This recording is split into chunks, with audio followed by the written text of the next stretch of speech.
जन लेखक संघ राजस्थान के तत्वाधान में प्रथम राज्य स्तरीय सम्मेलन जवाहर सर्किल जयपुर में संपन्न हुआ, जिसमें लेखक अर्जुन मोहनपुरिया द्वारा लिखित पुस्तक ज्योतिबा फुले जीवन संघर्ष एवं दर्शन का विमोचन मुख्य अतिथि भारतीय प्रशासनिक अधिकारी टीकमचंद बोहरा व विशिष्ट अतिथि पूर्व आईपीएस हरिराम मीणा व मुख्य वक्ता राष्ट्रीय महासचिव महेंद्र सिंह पंकज बिहार, साहित्यकार रतन कुमार सांभरिया व रोशन मुंडोतिया के हाथों से हुआ।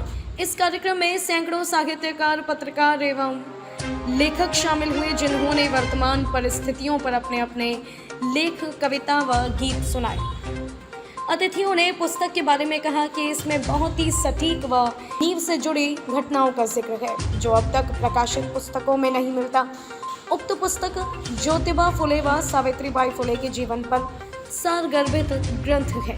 लेखक ने बहुत ही मेहनत करके लिखा है। इस कार्यक्रम में मनीष मुंडोतिया, श्री गंगानगर, सुरेंद्र आजाद, झनुड़, रामजी लाल खजोतिया, मंगलचंद मंगल इत्यादि रहे। कवि सुरेंद्र दीपक ने मंच संचालन किया। कार्यक्रम की अध्यक्षता राजस्थान अध्यक्ष अर्जुन मोहनपुरिया ने की। समारोह में राजस्थान राज्य के सचिव सुरेंद्र जुनून, राजेंद्र, राजस्थान राज्य के उपाध्यक्ष कवि सुरेंद्र दीपक एवं राष्ट्रीय सचिव शशि सुवालका, कवि प्रभुदयाल रेगर के अथक प्रयासों से राजस्थान में पहली बार बहुजन साहित्यकारों ने अपनी रुचि दिखाते हुए एक मंच को साझा किया एवं साथ में बहुजन साहित्य की दशा और दिशा पर अपने विचार प्रकट किए। बहुजन साहित्यकारों में हरीश मीणा एवं रामदयाल मेहरा और रतन कुमार सांवरिया, राजेंद्र लाल जावा, मनीष कुमार मुंडोतिया, सत्यनारायण स्वदेशी, मंगलचंद चंदोलिया, प्रभुदयाल रेगर, कमलेश कुमार मेहरा, बुद्धि प्रकाश वर्मा, हरीश मीणा IAS रिटायर्ड, सुनील सुवालका, रामप्रसाद मौर्य, कवि टीकमचंद रेगर, हुड्डा भीलवाड़ा, कवि सत्यनारायण रेगर, जिला चित्तौड़ आदि साहित्यकारों ने बहुजन साहित्य की दशा और दिशा शीर्षक पर अपने विचार रखे एवं बहुजन साहित्य को राजस्थान में बढ़ाने के लिए एवं बहुजन साहित्यकारों को एक मंच पर लाने के लिए प्रयास किया। साथ में बाबा साहब अम्बेडकर की विचारधारा के लिए अनवरत कार्य करने के लिए सदैव अग्रसर रहते हुए संकल्प लिया गया। बहुजन साहित्य को बढ़ावा देने के लिए राजस्थान के प्रत्येक जिले एवं तहसील से बहुजन साहित्यकारों को सदैव सहयोग किया जाएगा एवं बहुजन साहित्यकारों की रचनाओं को पत्रिकाओं में, अखबारों में एवं किताबों में प्रकाशित किया जाएगा। राष्ट्रीय जन लेखक संघ के राष्ट्रीय महासचिव महेंद्र नारायण पंकज बिहार के अथक प्रयासों से यह सब कार्य संभव हो पाया और आगे भी सभी साहित्यकारों ने दृढ़ संकल्पित होकर यह निश्चय किया कि हम बाबा साहब की विचारधारा के लिए अनवरत लेखन करते रहेंगे एवं समाज को एक नई दिशा देते रहेंगे। लेता था, कहीं चुरा लेता था, फिर बात भाई नहीं यार, सब कुछ तो अपने आसपास बिखरा हुआ है। तो वो जो आसपास का अनुभव बिखरा है आपके खुद के समाज का, खुद की भूमि का, वहाँ से ही प्रेरणा मिलती है। फिर मैं दलित आदिवासियों की तरफ खातिर हुआ। करीब दर्जन भर किताबें हैं, जिनमें 2 उपन्यास हैं, कविता की 4 किताबें हैं, आदिवासी विमर्श की 2 है, संस्मरण 1 है, यात्रा वृत्तांत 3 है, यूँ करके। और जैसा रतन कुमार जी ने कहा था, ये तो हमसे पहले से स्थापित है। मैं इस बात को आप लोगों के बीच में कह रहा हूँ। इनका बड़ापन है कि मुझे बड़ा मान रहे हैं, इनको पढ़ के हमने सीखा है। क्योंकि मेरी पहली जो आई है कविता की किताब हुई जब मैं 47 साल का हो गया था, तो मुझे खुद भी विश्वास नहीं था कि मैं क्या लिख रहा हूँ। लिखता था, रख लेता था, फिर कहीं किसी का उन्होंने कहा था ये ठीक है, पत्रिका में देनी चाहिए आपको। फिर धीरे वो छपने लगी और फिर पहला संग्रह मेरा तो जो मैं 47 साल का हुआ था 99 में, 52 का जन्म पे, ऑन रिकॉर्ड। असल जन्म का था वैसे अधिकांश को आपको नए होगा, आपको पता होगा, लेकिन हमें तो पता नहीं है, ठीक है ना। तो वो तो अभी भी ढूंढेंगे हमारा जन्म। एक बार डोकरे को लेकर के मैंने बैठा, मैंने कहा भाई जी आप बताओ मैं कब और जन्म हुए हो। भाषा हमारी समझ रहे हो? हाँ बिल्कुल। ये अनुभव अपन को शेयर करनी चाहिए जब तक हमारे वो नहीं आ जाए। गौरा जी आए ना, ठीक है ना, तो इसलिए मैं ज़्यादा वो नहीं, बट जरूरी मान रहा हूँ मैं इस बात को शेयर करना। तो मैंने कहा कि भाया, हम पिताजी भाया कहते हैं, बातों की हाँ और अपने आदत से लेकर के पूरे भीलवाड़ा सब जगह यही है। उसने, मैं एसपी नागौर था, फुर्सत में था, एक पंडित आ गया, गलती से आ गया मेरे घर में, तो उन्होंने कहा आपकी जन्म पत्री कहाँ है, क्या दिखाऊंगा, मैंने कहा जन्म का ही पता नहीं, पत्री कहाँ से तो मैंने कहा अब बैठो, मैंने कहा आप ही पंडित जी, तो मैंने पंडित जी को लिखा, मैंने कहा मेरे अब तक के लक्षण है ना, उनको देख करके मेरा भविष्य करते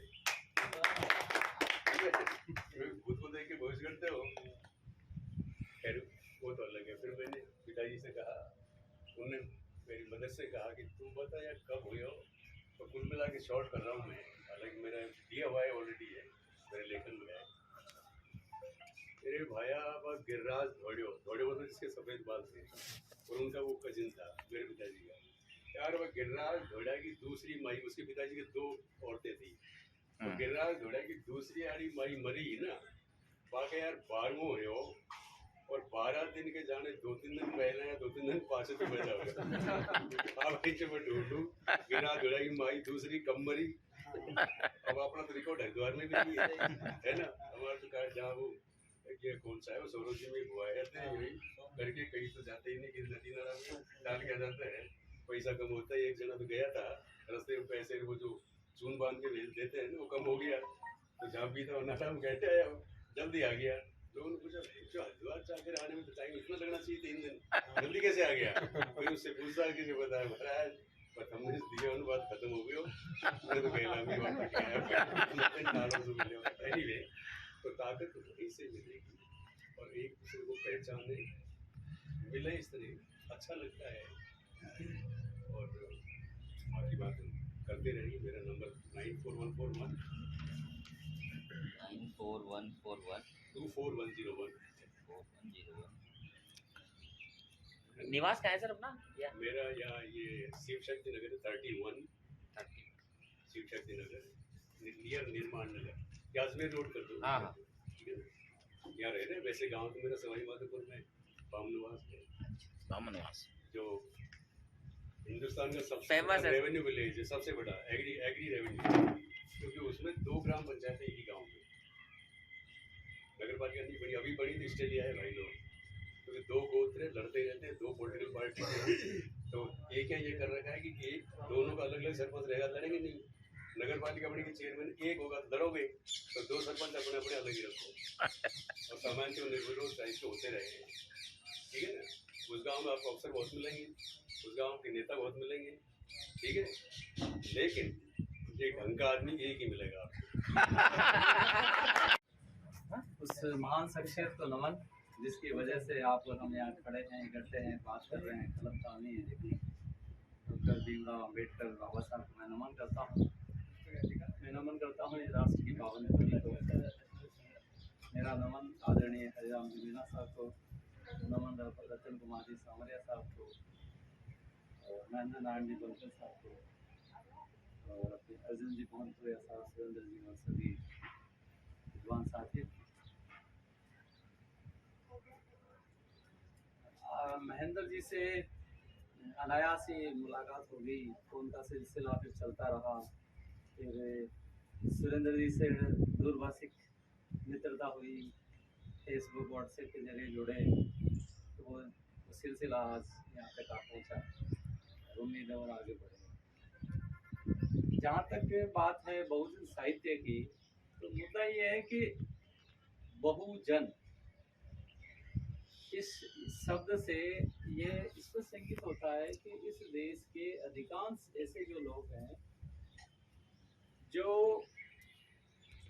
सामाजिक रूप से पिछड़े हुए हैं, उन लोगों का जो साहित्य है वह साहित्य आगे बढ़ना चाहिए, उनकी पीड़ाओं को उस साहित्य में स्थान मिलना चाहिए। और बहुजन साहित्य में एक समतावादी मानवीय जो दृष्टिकोण है, वह दृष्टिकोण इस देश में आगे बढ़ना चाहिए। देखा जाए तो बहुजन साहित्य की जो बात है वो हमारे संविधान से ही निकलती है। संविधान क्या कहता है? संविधान की जो उद्देशिका है, जो उसकी प्रस्तावना है, वह केवल कानूनी न्याय की बात नहीं करती, वह बात करती है सामाजिक न्याय की, वह बात करती है आर्थिक न्याय की, वह स्वतंत्रता की बात करती है, समानता की बात करती है।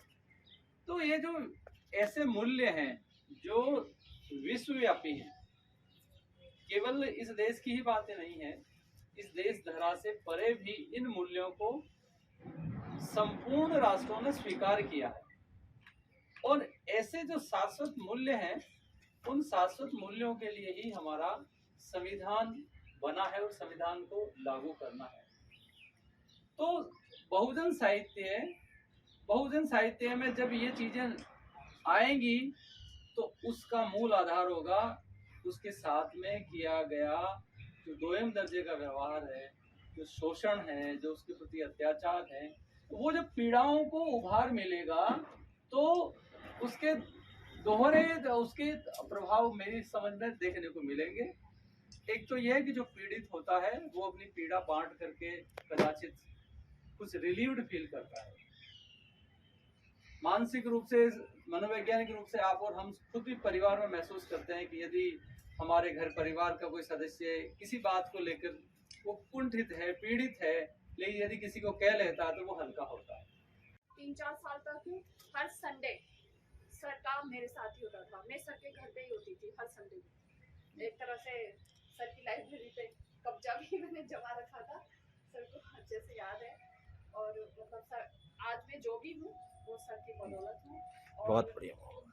मैं आप सबको मतलब ये वैसे तो सब लोग साहित्यकार हैं, लेकिन जो ये आदिवासी साहित्य जो नए विमर्श हैं, ये विमर्श इसलिए ही आते हैं कि समाज में लोगों की जागरूकता बढ़े। अच्छे विषयों पर रिसर्च करके पीएचडी करके एक रटे रटाए विषय पर हम पीएचडी करते हैं तो उसका कोई अर्थ नहीं रह जाता। ठीक उसी तरह जैसे मुख्यधारा का जो साहित्य लिखा जा रहा है इसका कोई अर्थ नहीं है, क्योंकि जो साहित्य किसी का दर्द नहीं समझ सकता, एक समाज को समानांतर नहीं ला सकता, वो साहित्य नहीं है। ठीक उसी तरह ही जो रिसर्च समाज में बदलाव नहीं ला सकती, एक जागरूकता नहीं ला